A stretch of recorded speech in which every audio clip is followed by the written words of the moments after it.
KSRTC driver ಮೇಲೆ lorry ಚಾಲಕ ಹಲ್ಲೆ ಮಾಡಿದ್ದಾನೆ. ದಾವಣಗೆರೆ ತಾಲೂಕು ಬಾತಿ ಗ್ರಾಮದ ಬಳಿ ಈ ಘಟನೆ ನಡೆದಿದೆ.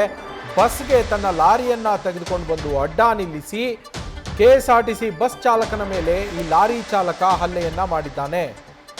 ಕೆಎಸ್ಆರ್ಟಿಸಿ ಬಸ್ ಚಾಲಕ ಮೊಹಮ್ಮದ್ ರಫೀಕ್ ಅನ್ನೋರ ಮೇಲೆ ಹಲ್ಲೆ ಮಾಡಲಾಗಿರುವಂಥದ್ದು. ಲಾರಿ ಚಾಲಕ ಜಗದೀಶ್ನಿಂದ ಈ ಹಲ್ಲೆ ಆಗಿದೆ.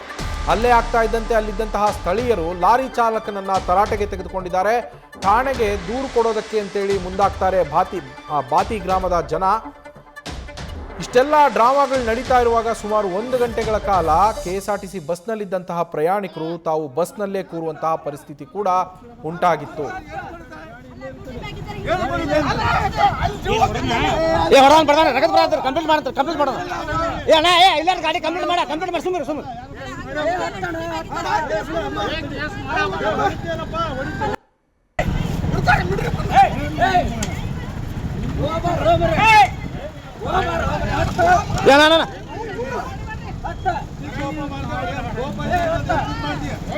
ನಮ್ಮ ದಾವಣಗೆರೆ ಪ್ರತಿನಿಧಿ ಮಹಾದೇವ್ ಫೋನ್ ಸಂಪರ್ಕದಲ್ಲಿದ್ದಾರೆ. ಮಹಾದೇವ್, ಯಾವ ಕಾರಣಕ್ಕೆ ಗಲಾಟೆ ನಡೀತು ಇಲ್ಲಿ? ಬಸ್ನವ್ರು ತಪ್ಪ, ಲಾರಿ ಒಂದು ತಪ್ಪ?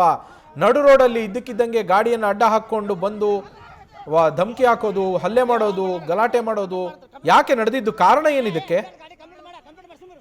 ಈ ಸಣ್ಣ ಪುಟ್ಟ ವಿಚಾರಕ್ಕೆ ಒಂದು ಕ್ಷುಲ್ಲಕ ಕಾರಣಕ್ಕೆ ಗಲಾಟೆಗಳಾಗ್ತಾವಲ್ಲ, ಅದರಲ್ಲೂ ಕೂಡ ಇದು ಆ ರೀತಿ ಇದೊಂದು ಗಲಾಟೆ ಅಂತಾನೆ ಹೇಳ್ಬೋದು.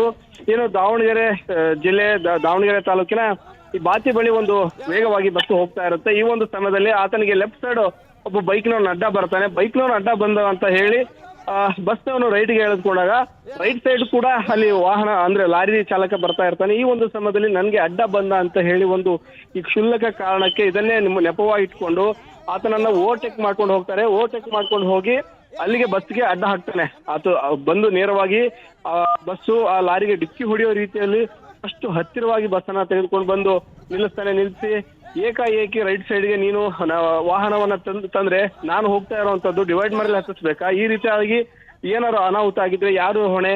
ಅಡ್ಡ ಬಂದವರಿಗೆ ಗುದ್ದಿದ್ರೆ ಯಾರು ಹೊಣೆ ಅಂತ ಹೇಳಿ ಈ ಕೆಲವೊಂದಿಷ್ಟು ಕಾರಣಗಳನ್ನ ಮುಂದಿಟ್ಟುಕೊಂಡು ಏಕಾಏಕಿ ಶಫೀಕ್ ಮೇಲೆ ಹಲ್ಲೆ ಮಾಡುವಂತ ಕೆಲಸವನ್ನ ಲಾರಿ ಚಾಲಕ ಜಗದೀಶ್ ಮಾಡ್ತಾನೆ. ಅಲ್ಲಿ ಎಲ್ಲರೂ ಕೂಡ ಅಲ್ಲಿ ಬಸ್ಸಲ್ಲಿದ್ದ ಪ್ರಯಾಣಿಕರು ಮತ್ತೆ ಸ್ಥಳದಲ್ಲಿದ್ದ ಸಾರ್ವಜನಿಕರು ಕೂಡ ಆತನನ್ನ ಸಮಾಧಾನ ಪಡಿಸುವಂತ ಕೆಲಸವನ್ನ ಮಾಡ್ತಾರೆ. ಆದ್ರೆ ಆತ ಬರೀ ಕೆಎಸ್ಆರ್ಟಿಸಿ ಬಸ್ ಚಾಲಕನ ಅಜಾಗರೂಕತೆ ಚಾಲನೆ ವಿಚಾರವನ್ನ ಇಟ್ಕೊಂಡು ಈ ರೀತಿಯಾಗಿ ಅನಾಹುತ ಆಗಿದ್ರೆ ಯಾರು ಹೊಣೆ ಅಂತ ಹೇಳಿ ಅದನ್ನೇ ನೆಪವಾಗಿ ಇಟ್ಕೊಂಡು ಆತನ ಮೇಲೆ ಏಕಾಏಕಿ ಹಲ್ಲೆಯನ್ನ ಮಾಡ್ತಾರೆ.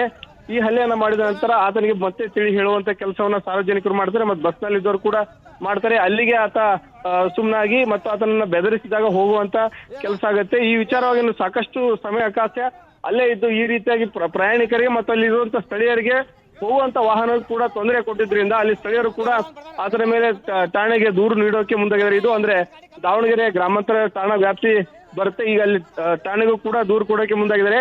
ಈ ಸಣ್ಣ ಪುಟ್ಟ ವಿಚಾರಕ್ಕೂ ಕೂಡ ಈ ರೀತಿಯಾದಂತ ಗಲಾಟೆಗಳು ಈ ಮಟ್ಟಿನ ಇದಕ್ಕೆ ಹೋಗ್ತಾ ಇದೆ ಅಂತ ನೋಡ್ತಾ ಇದ್ರೆ ಕೆಲವೊಂದಿಷ್ಟು ಆಶ್ಚರ್ಯ ಅನ್ಸುತ್ತೆ.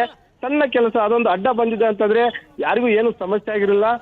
ಸಮಾಧಾನದಿಂದ ತಾಳ್ಮೆಯಿಂದ ಹೋಗಿದ್ರೆ ಯಾವುದೇ ರೀತಿ ಘಟನೆ ಆಗ್ತಿರಲಿಲ್ಲ. ಈಗ ಬಸ್ಸಿಗೆ ಅಡ್ಡ ಹಾಕಿ 1.5 ಗಂಟೆ ಅವ್ರನ್ನ ಪ್ರಯಾಣಿಕರನ್ನ ಕಾಯಿಸಿ ಮತ್ತು ಆತನ ಮೇಲೆ ಹಲ್ಲೆ ಮಾಡಿ ಹೋಗಿದ್ರೆ ಈಗ ಆ ಚಾಲಕ ಶಫೀಕ್ ಕೂಡ ಅವ್ರ ಮೇಲೆ ಒಂದು ದೂರನ್ನ ದಾಖಲಿಸೋಕೆ ಮುಂದಾಗಿರುವಂತದ್ದು. ನವೀನ್.